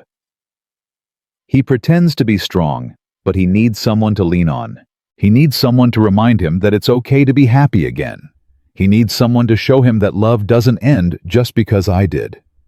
Be good to him. Be good to my children. And know that wherever I am, I'm grateful for you. With love, Eleanor." Clara read the note 3 times, tears streaming down her face. When she finally looked up, Caleb was crying too. "She knew," Clara whispered. "She knew you'd need someone." "She always knew." Caleb took the note from her hands and set it aside. Then he took her hands in his. "Eleanor wanted me to be happy again. She wanted the children to have a mother. She wanted someone to keep this family together when she couldn't. And now?" Caleb lifted one hand and touched her face. "Now I want you to marry me." Clara's heart stopped. I know it's sudden. I know we haven't known each other long. But I almost lost you on that mountain, and I realized I don't want to waste another day pretending this is something it's not. His voice shook with emotion. I love you, Clara Whitmore. I want you to be my wife. Not because you were sent here, not because it's convenient, because I choose you, because I want to spend the rest of my life with you. Clara looked at this man, this broken, beautiful man who had bought her like property and taught her what it meant to be loved. Yes, she said. Caleb blinked. Yes. Yes, I'll marry you. Yes, I'll be your wife. Yes, I choose you too. He pulled her into his arms and held her like he'd never let go. And Clara held him back, knowing that whatever came next, Crane's revenge, the children's questions, the long winter still ahead, they would face it together. As a family. As it was always meant to be. The news spread through the territory like wildfire. Caleb Hartley was getting married. The widower who'd been a ghost for 14 months was taking a wife. And not just any wife, the woman he'd bought for $52. Clara heard the whispers when they went to town for supplies. Saw the looks, the raised eyebrows, the pointed comments that weren't quite quiet enough to be private. Ain't that something? Man buys himself a bride and actually falls in love with her. Poor Eleanor barely cold in her grave, and he's already replacing her. That girl must be something special, or desperate. Maybe both. Clara kept her head high and her mouth shut. Let them talk. Let them wonder. She knew what was real, and that was all that mattered. But Thomas heard them too. They're wrong, he said fiercely as they loaded supplies into the wagon. You're not replacing Mama. You're just... I'm just Clara, she finished gently. That's all I've ever been. Thomas nodded, his jaw set with determination. Well, I'm going to tell anyone who says different that they're a liar. Clara's heart swelled. This boy who'd hated her on sight, who'd told her she didn't belong, was now ready to fight for her honor. Thank you, Thomas. But some battles aren't worth fighting. This one is. Caleb appeared at the wagon, his arms full of feed sacks. What's this about fighting? Nothing. Thomas climbed into the wagon bed. Just making sure people know the truth. Caleb looked at Clara, a question in his eyes. She shook her head slightly. Later. They were almost out of town when the trouble found them. Elijah Crane stepped into the road, forcing Caleb to pull up the horses. He wasn't alone. 2 men flanked him, both carrying rifles. Hartley. Crane's voice was pleasant, but his eyes were poison. I hear congratulations are in order. Step aside, Crane. Now. Is that any way to talk to a neighbor? I just want to offer my best wishes. Crane's gaze slid to Clara. And my condolences to your bride. She's going to need them. Caleb's hands tightened on the reins. Is that a threat? Just an observation. This territory has a way of eating people alive, especially women who don't know their place. Crane smiled, all teeth and malice. Your first wife learned that lesson. Let's hope your second one is a faster learner. Clara felt Caleb coil beside her like a spring about to snap. She put her hand on his arm. Mr. Crane, she said calmly, I've been shot at, frozen half to death, and threatened by better men than you. If you have something to say, say it. Otherwise, get out of our way. Crane's smile faltered. Just for a moment, but Clara saw it. Brave words, Mrs. Hartley. Miss Whitmore. For a few more days anyway. Enjoy those days. They might be your last. He stepped aside, his men following. Caleb urged the horses forward without another word. They were half a mile out of town before he spoke. You shouldn't have antagonized him. I didn't antagonize him. I told him the truth. Same thing with a man like Crane. Caleb's jaw was tight. He doesn't forgive. He doesn't forget. And he definitely doesn't let people make him look foolish in public. Then he shouldn't stand in the middle of the road making threats. Caleb looked at her, really looked, and despite everything, he laughed. God, you're something. So you keep telling me. He reached over and took her hand. I'm serious, Clara. Crane is dangerous. He's not going to stop just because we filed that deed. I know. He could come after you, after the children, after everything we've built. I know that too. Clara squeezed his hand. But I'm not going to spend the rest of my life being afraid of Elijah Crane. I've been afraid my whole life of my aunt, of being alone, of not being wanted. I'm done being afraid. Caleb was quiet for a long moment. Then he lifted her hand and kissed it. I love you. I love you too. Now let's go home. The wedding was set for the following Sunday. It would be small, just the family Samuel and a few neighbors who'd been kind to the Hartleys through the long months of mourning. The minister from Helena had agreed to make the trip weather permitting. Clara spent the days leading up to it in a strange state of suspended animation.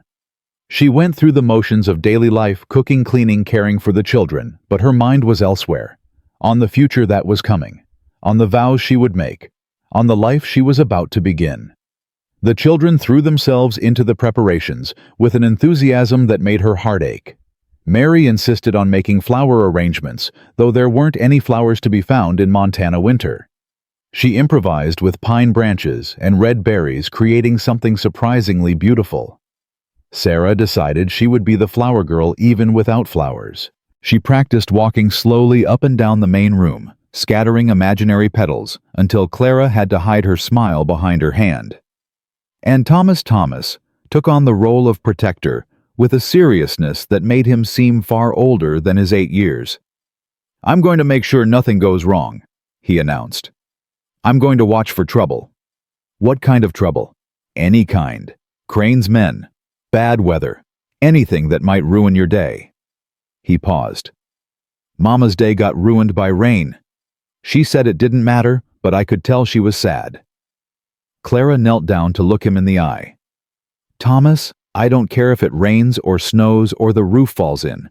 I'm marrying your father because I love him and because I love you and your sisters. Nothing could ruin that. Thomas studied her face with those two old eyes. You really mean it, don't you? Every word. He nodded slowly. Okay, but I'm still going to watch. The night before the wedding, Clara couldn't sleep.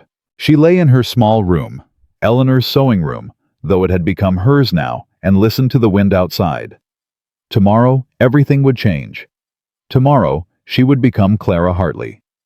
Tomorrow, this family would officially become hers. A soft knock at her door made her sit up. Come in. The door opened to reveal Caleb holding something in his hands. I know it's bad luck to see the bride before the wedding, he said quietly, but I wanted to give you something. He crossed the room and sat on the edge of her bed. In the dim light, Clara could see that he was holding a small wooden box. This was Eleanor's, he said. She wore it on our wedding day. I've been saving it, not knowing what to do with it. But tonight I realized she would have wanted you to have it. He opened the box. Inside, nestled on faded velvet, was a delicate gold locket. Caleb, I can't. Yes, you can. He lifted the locket from its bed and unclasped it. May I? Clara nodded, unable to speak. Caleb reached around her neck and fastened the locket, his fingers warm against her skin. Eleanor had a picture of me inside, he said. I replaced it. Clara opened the locket with trembling hands.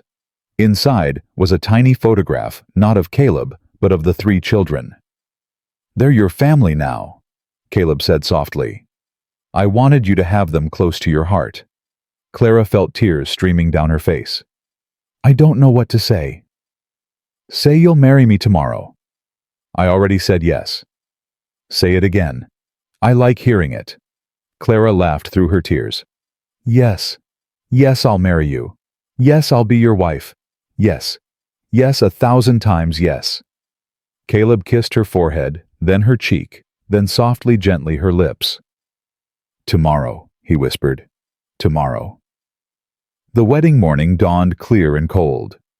Clara woke to find Mary and Sarah already in her room, bouncing with excitement. It's today. It's today. Clara let them help her dress, let them fuss with her hair, let them exclaim over the locket Caleb had given her. Their joy was infectious, filling the small room until there was no space left for doubt or fear. "You look beautiful," Mary said solemnly. "Like a princess." "Like a queen," Sarah corrected. "Princesses are silly, queens are smart." "I think Miss Clara is both," Thomas said from the doorway. He was wearing his Sunday best, his hair slicked back with water. "Papa sent me to tell you the minister is here." Clara's heart stuttered. "Already?" "It's time." Thomas offered her his arm with a formality that was almost comical on an 8-year-old. "May I escort you, Miss Clara?" Clara took his arm, blinking back tears. "It would be my honor." The ceremony was everything Clara had never dared to dream. She walked through the main room on Thomas's arm, Mary and Sarah preceding her with their imaginary flowers. Samuel stood by the door, his weathered face soft with emotion. And at the end of the room, standing before the minister, was Caleb. He was wearing his best suit, the one he'd worn to Eleanor's funeral. But today, his face was different, not the mask of grief Clara had first seen, but something open and alive and full of hope. "You look—" He shook his head, words failing him. "So do you." The minister cleared his throat. "Shall we begin?" The vows were simple. The promises were eternal. And when the minister said, "You may kiss your bride," Caleb cupped Clara's face in his hands and kissed her like she was the only person in the world. The children cheered. Samuel wiped his eyes. And Clara, who had spent 19 years believing she would never be wanted, realized that she had finally come home. The celebration after was modest but joyful. There was cake Clara had baked it herself, and there was music from Samuel's old fiddle, and there was dancing. Caleb spun Clara around the main room while the children clapped and laughed. He wasn't a good dancer, but neither was she, and somehow that made it perfect. "Mrs. Hartley," he murmured in her ear. "Mr. Hartley." "I like the sound of that." "So do I." They might have danced all night if the knock hadn't come. The sound cut through the celebration like a knife. Everyone froze. The music stopped. Caleb released Clara and moved toward the door, his body tense. "Stay here." He opened the door. A woman stood on the porch. Middle-aged, well-dressed, with a face like sour milk and eyes that held nothing but contempt. Clara's blood ran cold. "Aunt Ruth." Ruth pushed past Caleb without waiting for an invitation, her gaze sweeping the room before landing on Clara. "So it's true," she said. "You actually married him." Clara's voice came out steady, though her heart was pounding. "What are you doing here?" "I heard about your little adventure. Filing deeds, fighting off Elijah Crane." Ruth's lip curled. "You've gotten above yourself, Clara. Forgot where you came from." "I know exactly where I came from. I came from nothing. From a house where I wasn't wanted, from a woman who sold me to the first bidder." Clara stepped forward, placing herself between Ruth and the children. "What I don't understand is why you're here now." Ruth's eyes flickered. Something that might have been guilt quickly smothered. "Crane came to see me, offered me money to tell him everything I know about you. Your weaknesses, your fears, the things that would make you break." Clara's stomach dropped. "And what did you tell him?" "I told him you were weak, soft, that you'd crumble at the first sign of real trouble." Ruth paused. "I was wrong." The admission hung in the air. Clara didn't know what to say. "He's coming," Ruth continued. "Tonight. He's got men, guns, and legal papers he claims prove the water rights are his. He's going to take this ranch whether you want to give it up or not." "How do you know this?" "Because I was supposed to be his inside woman. Get into your good graces, find out what you're planning, report back." Ruth's voice was flat. "But when I got here and saw what you've built, what you've become, I couldn't do it." Caleb stepped forward. "Why should we believe you?" Ruth turned to face him. "You shouldn't." I've never given anyone a reason to trust me, least of all Clara. But I'm telling you the truth anyway, because maybe it's not too late for me to do something right." She looked at Clara, and for the first time Clara saw something human in those hard eyes. "I'm sorry," Ruth said quietly. "For everything. I know it doesn't change anything. I know sorry doesn't fix the years I stole from you, but I'm sorry anyway." Clara stared at her aunt. This woman, who had made her childhood a misery, who had sold her like property, who had spent decades treating her like a burden. "You're right," Clara said finally. "Sorry doesn't fix anything, but thank you for the warning." Ruth nodded once. "I'll go. You don't want me here for what's coming." "Wait." The word surprised Clara as much as it surprised Ruth. "If Crane finds out you warned us, then I'll deal with the consequences." Ruth almost smiled. "It's the least I can do." She walked out into the darkness, and Clara watched her go with a feeling she couldn't name. Not forgiveness, not yet, maybe not ever, but something close to understanding. "Clara." Caleb's voice was urgent. "If Crane is coming, then we fight." Clara turned to face her family. "Samuel, get the rifles. Thomas, take your sisters to the cellar." "No." Thomas's jaw was set. "I'm staying." "Thomas." "I'm staying. This is my home too. I'm not going to hide while everyone else fights for it." Clara looked at Caleb. He nodded slowly. "All right. But you stay behind us, understand?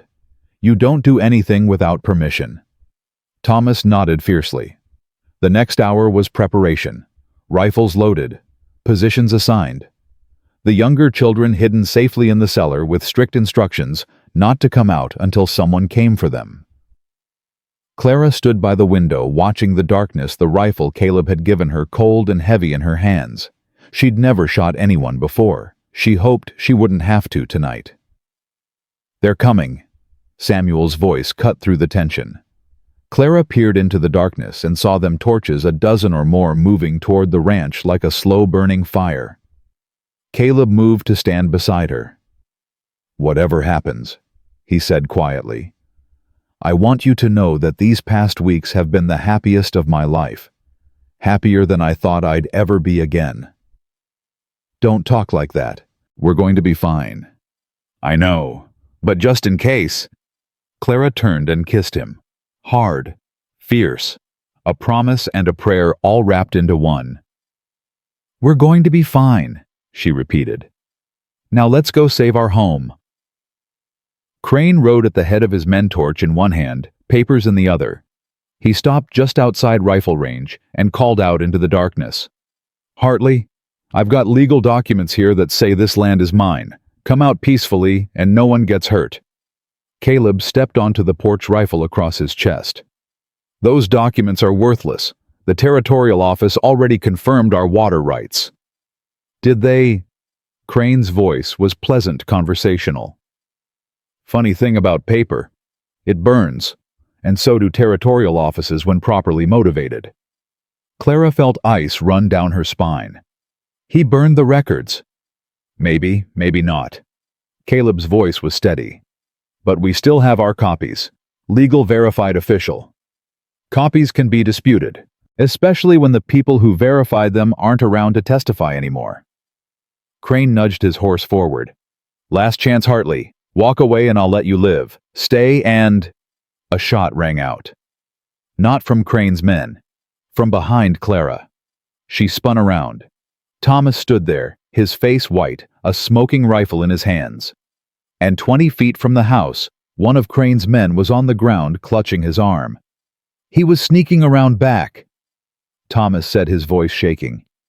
"He had a torch. He was going to burn us out." Chaos erupted. Crane's men charged. Rifle fire cracked through the night. Clara aimed and fired, not thinking, just acting, protecting her home, her family, her life. The fight seemed to last forever. It probably lasted minutes. When it was over, 3 of Crane's men were wounded and the rest were running. Crane himself was on the ground, Samuel's boot on his chest. "You're done," Caleb said, standing over his enemy. "This land isn't yours. It never will be. And if you ever threaten my family again, I won't stop with wounding your men." Crane's face twisted with fury. "This isn't over, Hartley. You'll what the territorial marshal is already on his way. We sent word 2 days ago when we heard you were planning something." Caleb smiled grimly. "My wife has a way of anticipating trouble." Clara stepped forward, looking down at the man who'd tried to destroy everything she loved. "Go home, Mr. Crane. And don't come back." 2 days later, Elijah Crane was arrested for arson, attempted murder, and fraud. His forged documents were exposed, his hired guns scattered, his empire crumbling. Clara stood on the porch with Caleb, watching the marshal lead Crane away in chains. "It's over," Caleb said. "Is it the legal part anyway? Crane's finished. He'll be in prison for years." Clara leaned against him, feeling the solid warmth of his body against hers. "What about us?" Caleb was quiet for a moment. Then he turned her to face him. "Us," he said, "is just beginning." Spring came early that year. Clara noticed it first in small ways, the ice on the creek starting to thin, the wind carrying hints of warmth, the days growing longer and brighter. And then one morning, Mary burst into the kitchen with news that made Clara's heart soar. "The flowers are coming in Mama's meadow. The flowers are coming." They walked to the meadow together, all 5 of them, a family now bound by choice as much as circumstance. The wildflowers were just beginning to push through the snow, tiny points of color in an endless white. "This is where we scattered Mama's ashes," Thomas said quietly. "She's part of this meadow now." Clara knelt down and touched one of the fragile blooms. "She's part of all of you," she said. "And that means she's part of me now too." Caleb crouched beside her. "Eleanor would have loved you." "I know." Clara smiled through her tears. "She told me." "She what?" "Her last note, the one you gave me." Clara touched the locket at her throat. "She asked me to take care of you, to love you, to help you be happy again." Caleb's eyes filled with tears. "And have you?" "I've tried." Clara looked around at the children at the meadow, at the mountains rising in the distance. "I think I'm still trying." "Then you've done everything she asked, everything I could have asked." He pulled her to her feet and wrapped his arms around her. "I love you, Clara Hartley." "I love you too." The children piled on, turning the embrace into a tangle of arms and laughter and joy. "I love you, Mama Clara," Sarah shouted. "I love you too, sweetheart." "We all do," Mary added solemnly. "Even me," Thomas admitted. "Even though you're terrible at poker." Clara laughed. "I let you win." "Sure you did." They walked home together as a family, leaving the meadow and its memories behind. But Clara knew they'd be back, every spring, every year, for as long as they lived, because this was home now. This frozen, beautiful, impossible place. These people who'd started as strangers and become everything. 6 months later, Clara gave them news that changed everything again. She was pregnant. The announcement came over dinner, slipped in between the pot roast and the apple pie. "By the way," Clara said casually, "you're going to have a new brother or sister come autumn." Silence. Then chaos. Sarah screamed with delight. Mary burst into tears. Thomas tried to look dignified, but couldn't stop grinning. And Caleb just stared at her with eyes that held every emotion at once. "A baby," he whispered. "A baby." He pushed back from the table, pulled her to her feet, and held her like she was the most precious thing in the world. "Thank you," he said against her hair. "Thank you for staying. Thank you for fighting. Thank you for loving us. Thank you for choosing me." "I didn't choose you." Caleb pulled back to look at her face. "I found you, like you were always supposed to be here, like you were always supposed to be mine." Clara smiled, thinking about the journey that had brought her here. The aunt who'd sold her, the frozen ride through the mountains, the children who'd learned to love her, the man who'd given her everything she'd never dared to want. She hadn't been bought, she'd been found, and she'd been home ever since. The baby came in October, a healthy girl with Clara's eyes and Caleb's stubborn chin. They named her Hope. Hope Hartley. A new beginning for a family that had learned to survive the impossible. Clara held her daughter in the rocking chair by the fire. The older children gathered around Caleb, standing watch like he'd stood watch over all of them. "She's perfect," Mary whispered. "She's loud," Thomas observed. "She's ours," Sarah declared. Caleb met Clara's eyes over their children's heads. No words were needed. Everything that mattered was right here in this room, in this moment. Clara Whitmore had spent 19 years believing she was worthless. 19 years being told she was a burden. 19 years waiting for someone to see her, to want her, to choose her. And then a broken rancher had paid $52 for a stranger, and everything had changed. She hadn't been bought. She'd been saved. And so had he. The fire crackled. The baby slept. The children argued about who would get to hold her next. And Clara Hartley sat in her home, surrounded by her family, and knew finally, completely, forever, that she was exactly where she was meant to be.